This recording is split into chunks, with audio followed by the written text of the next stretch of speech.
या हिरवे साप विसरलेले आहेत, कदाचित त्यांचा स्वतःचा इतिहास विसरलेले आहेत की आमच्या छत्रपती शिवाजी महाराजांनी आणि आमच्या संभाजी महाराजांनी हेच स्वप्न बाळगणाऱ्या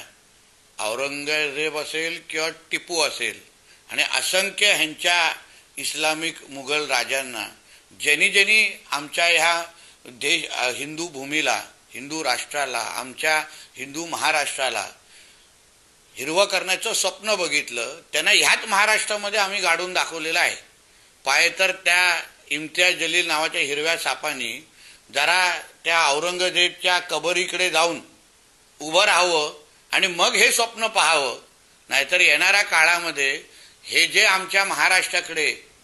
औरंग्या आणि टिप्याची स्वप्न बघणारे हे जे काही हिरवे साप आहेत, त्यांच्यासाठी पण औरंग्याच्याच बाजूला दफन करण्याचे कार्यक्रम